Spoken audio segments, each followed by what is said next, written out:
On Saturday, 9th of June 1990, more than 40 boats and their crews converged on North Keswick, Inverness, to take part in the first ever Highlands and Islands rib race. What, you may ask, is a rib? To give it its name in full, it is a rigid inflatable boat. It can range in size from about 4 to 7 metres, and it can range in speed from 20 to well over 50 knots. Rib Race 1990, the brainchild of organisers Richard Freer and Mike Alexander, was the first time anybody had ever had the idea of making these boats compete against one another. The twin purposes of the race were to promote the Highlands and Islands for tourism and to raise money for the Royal National Lifeboat Institution, the RNLI. Competitors came from far and wide. Kemal Ulusoy made the journey from Trebizond, near the Black Sea in Turkey. There were teams from Scotland, and from the Channel Islands, and from the south of England. There was even a team from the Isle of Egg. Their journey was to take them right round the northernmost tip of Scotland, through some of the most potentially dangerous waters of the UK. Ardnamurchan Point, Cape Wrath, the Pentland Firth. These were not names for the faint-hearted.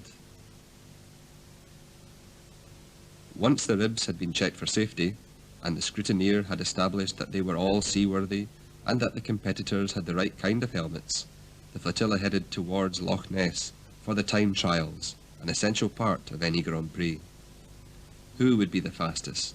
How was the handicap system going to work? These were amongst the questions that were being asked. That ribs need to be handled with care was made immediately apparent when Mike Southward, captain of the Carson 7.5 metre, one of the fastest boats assembled at a cost of over £40,000 for the race, had an early mishap as he headed towards the far end of Loch Ness. That is a polar leg, Billy. That is a very polar leg. We'll put this cold compress on, right? Break it out. From there. There you go. Oh, bloody hell, that's agony. That's the idea, mate. That's the idea.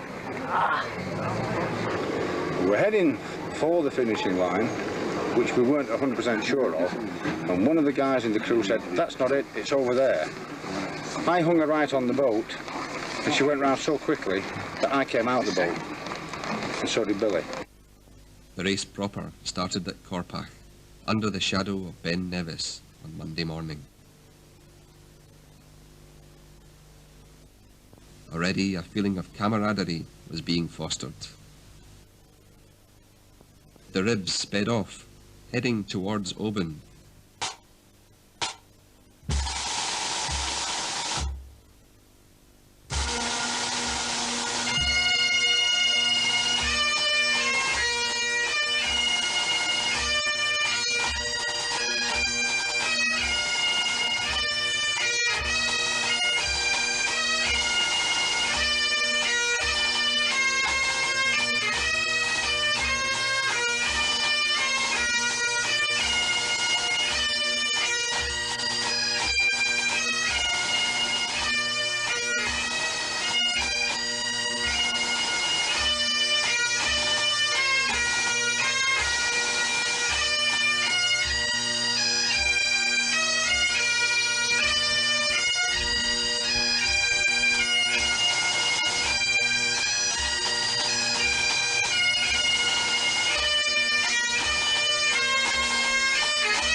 The organisers, Michael Alexander and Richard Freer, followed behind the main body in the rescue boat. It was the middle of the World Cup, and Scotland were reaching new depths of ignominy, losing to the Central American minnows Costa Rica as the ribs assembled in Oban for the night. The next day, The Royal Navy, whose assistance throughout the event was to prove invaluable, organised the start. The orders were for the ribs to proceed to Armadale on the Isle of Skye via Tobermory. This meant rounding the notorious Ardnamurchan Point. Fortunately, the winds were hardly blowing at all, and the sea was as calm as it could ever have been. The Coast Guard had no need to worry. Even the tiny ribs would make it round. But there was a traditional Highland ceilidh to cheer everyone up. There was music and dancing. The Clan Donald Centre's hospitality was much appreciated. Jim Davidson, the comedian, skippering a flat craft force 6.6 metres, took time off to tell a few old jokes. But I think we ought to pull together a little bit more, and a little less of the selfishness of all trying to win. I've got a very fast blow, but I think we should all... What did you bring in?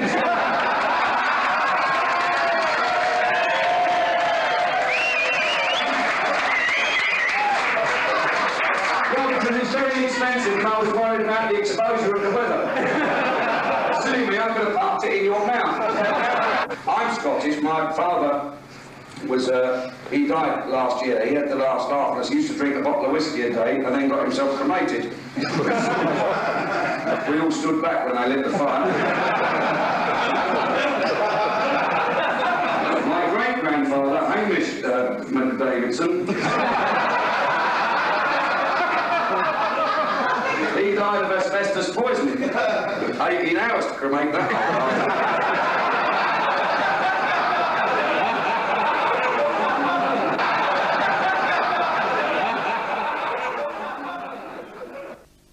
The following day, on the Armadale Lochinver the crews made beach landings at Gairloch Basin. Men in wetsuits came bounding out of the sea, like Ursula Andress in Dr. No, all for the sake of a meat pie.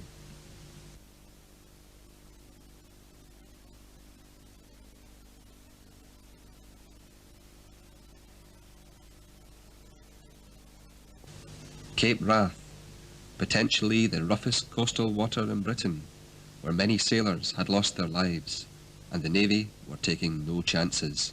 It's in our intention literally just to follow up and sweep the course through. We've got dual watching communications. We're listening on 16 and 10. We've had today, we've been in contact with the Coast Guard considerably. So if there are any problems, we can always go via Coast Guard to get to me if necessary. But in essence, we'll be at Cape Wrath at 9:30, waiting for the last boat to come through, and then we'll just sweep up the remainder of the course. Yet again, they needn't have worried. The sea was almost flat calm.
Still, some of the boats had mishaps, and there was a need for speedy repairs in Scrabster.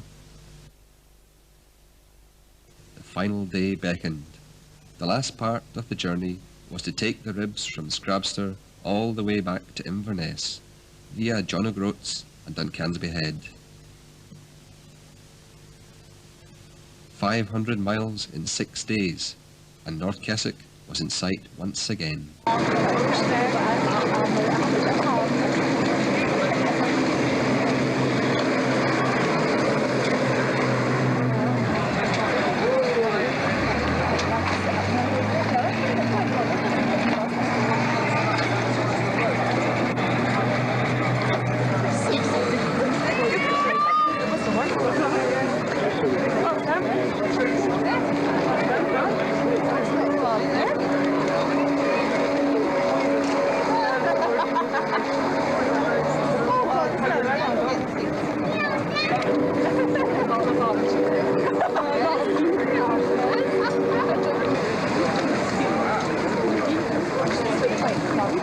What had it meant to the competitors, arriving weary but unvanquished?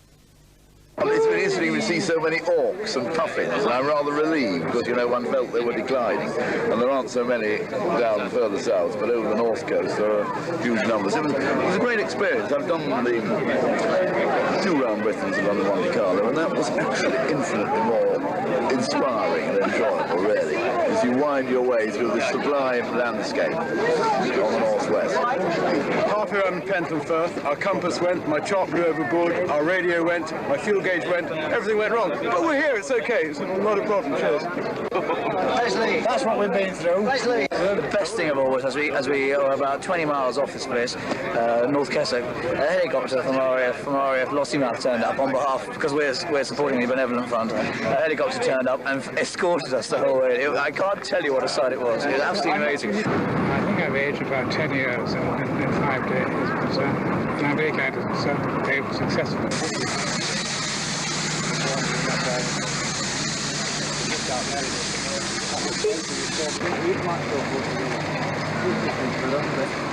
Martin, I think they're calling you.